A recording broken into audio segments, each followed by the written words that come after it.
Continuamos mostrando a todos ustedes, amigos seguidores de Noticias TRT y de Paseando Ando Mundo, en esta celebración hermosísima, bíblica, como es el nacimiento del Niño Dios. Ya lo vimos nacer, ya lo tenemos en nuestros hogares reinando, como ha sido a lo largo de 2000 años, desde que venimos mostrándonos a través de esta linda tradición decembrina, la tradición del Señor hecho hombre y por supuesto la tradición de la elaboración mágica que le imprimen a los pesebres andinos en Venezuela. Y se trata de un pesebre que no es monumental como el que hemos ofrecido hasta ahora, pero sí es pequeño, de valor, de significado, de esencia, de tradición y por supuesto de sentimiento. Es el del profesor Jorge Moret, profesor de la Ilustre Universidad de los Andes, donde nos graduamos, donde hicimos carrera. Jorge, satisfecha de verdad de estar aquí contigo, en tu casa, en tu hogar. Aquí tenemos al profesor Cheo Sosa, que también nos está acompañando hoy. Fue un profesor incluso muy exigente. Nos tocó que estudiar bastante para poderle pasar, ¿sí o no, Jorge? Para poderle pasar la materia, teoría de la comunicación. Aquí lo tenemos. Bienvenido, profesor. Su obra de arte que nos eche el cuento, pues la historia de dónde viene este pesebre. Primero, bienvenida a mi casa y bienvenida para conocer el pesebre. Bueno, muchísimas gracias. La tradición del pesebre en mi familia, yo lo recuerdo más por el lado de la abuela paterna, la abuela Victoria, quien vivía a las afueras del pueblo de Bailadores. Nosotros somos de Mérida, y ese es un pesebre que era inmenso, pues ocupaba la sala de la casa, pero es una sala de una casa de campo. Y adicionalmente, así como era de monumental el pesebre, era de monumental la paradura del niño. La paradura del niño que ella hacía duraba 3 días. O sea, venía gente de Mérida, venían no sé cuántos conjuntos. Yo recuerdo que se estaban casi 2 semanas preparando comida para todos esos 3 días de fiesta, de celebración del nacimiento del Niño Dios. Recordando un poco también como lo hacían nuestras madres, que eran los pesebres de campo.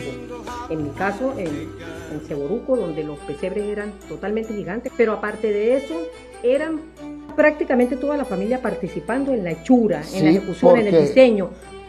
Prácticamente eran arquitectos que en su imaginación lo tenían, y así como lo tenían en la cabeza, en la mente, lo tenían también prácticamente. Claro, hecho. Mi mamá ya, por ejemplo, cuando yo era niño, mi mamá era la gran arquitecto de los pesebres. Entonces ella, habían unos señores que en ese momento utilizaban el musgo, que lo traían, y le traían también los troncos de los árboles. Entonces, dependiendo de los troncos que tenía, ella pues diseñaba el aspecto que iba a tener el pesebre. Y adicionalmente utilizaban el alambre de los gallineros, ese de huequitos, y con eso pues iban armando la estructura de las montañas. De las montañas, de los ríos, de las cascadas. De las cascadas, de todo lo que iba a tener el pesebre. Y adicionalmente, una vez que se tenía esa estructura, se pintaban las telas, porque eso utilizaban las colchas ya viejas, blancas. Se utilizaba almidón y se utilizaba anilina y otros pigmentos para generar los colores que iban a tener las montañas. Y eso se hacía, no era que se pintaba la tela y se ponía a secar, eso se ponía sobre esa estructura mojado, y había que esperar a que eso secara para seguir armando el pesebre. Y adicionalmente, una vez que eso estaba listo, después venía un electricista que era el que venía a ponerle las luces, los reflectores, porque en eso no habían luces pequeñitas, sino eran reflectores de colores, dependiendo de lo que se quería iluminar: verde, amarillo, blanco, rojo, o azules, que eran los colores que vienen de los reflectores. Se utilizaban para iluminar determinadas partes del pesebre. Quizás no había un prediseño ahí. Allí lo que había era lo que arrojaba en el momento, claro, la alegría de la festividad, del nacimiento de Dios, porque nosotros honramos, era el nacimiento. Ya las fiestas paganas, que Santa, que el arbolito, que eso vino después. Y la forma del pesebre le iban dando eran los troncos que traían. Los troncos que traían. Enlamados, eran los troncos enlamados. Bueno, vamos entonces a acercarnos. Aquí estamos recorriendo la casa de habitación del profesor Jorge Moret, que con mucho cariño nos recibió, como siempre lo ha sido él desde que le conocemos.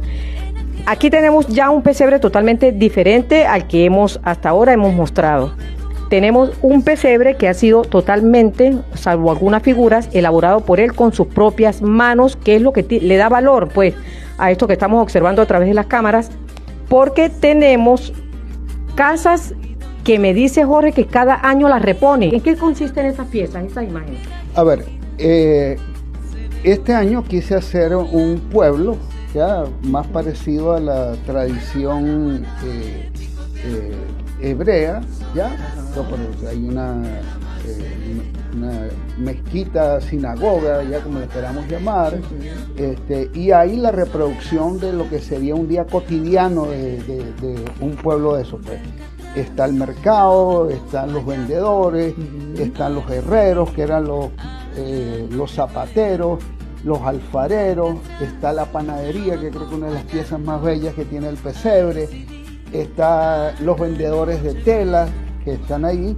Pero tenemos también una casa aquí andina También hay una casa que es como una mezcla entre una casa judía y una casa andina. Claro, este año esta casa es nueva, igual que esta otra casa que está acá, que a mí me encanta esa casa con ese balcón, y la sinagoga también es una pieza que hice este año. Qué bueno. Para el pesebre. Ajá, y el toque diferenciador de este año, ¿cuál fue? Estamos viendo un pueblo con los mercaderes, con los frutales que se vendían en las plazas. Por ejemplo, el nacimiento, ¿cómo ha sido diseñado? A ver, este año es un pesebre que está pensado en agradecimiento a Dios y al Niño Jesús por el tema de salud que tuve este año, y entonces pues quería de alguna manera pues dar agradecimiento por haber podido superar esta dificultad. Y bueno, y con una profunda fe, porque esto no es que lo hago porque lo que decíamos anteriormente, ya, sino esto es un tema la pasión la pasión del nacimiento de la fe, ¿no? Y el agradecimiento. Y el agradecimiento a Dios. Y entonces pues ahí plenamente diferenciado lo que sería como la parte de la montaña donde se fue la Virgen María y San José a conseguir un lugar donde guardarse, que está diferenciado de lo que podríamos llamar de la ciudad del momento. Ves que este año yo casi nunca hago ríos en el pesebre. Este año tiene un pequeño río, ya, porque hay una pieza que también que me gusta mucho que hice también, que es esta la cuerda de las lavanderas, ya. No, maravilloso. Allí tienen los tendidos colgaditos. Los tendidos con la ropa, ¿ya?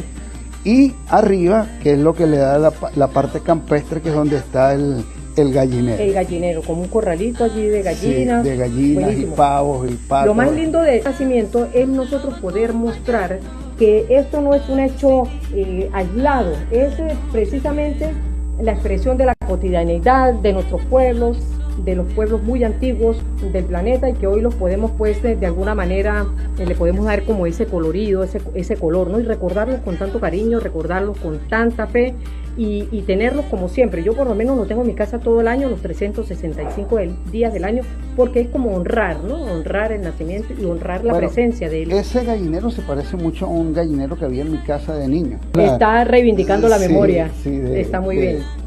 Y la otra cosa es, bueno, yo siempre, desde niño, mi mamá hacía su pesebre, y yo adicionalmente debajo de unas escaleras en casa de mi madre, yo siempre hacía mi propio pesebre pequeñito, ya tenía mis figuritas todas pequeñitas, y entonces ahí siempre hacía mi pesebre.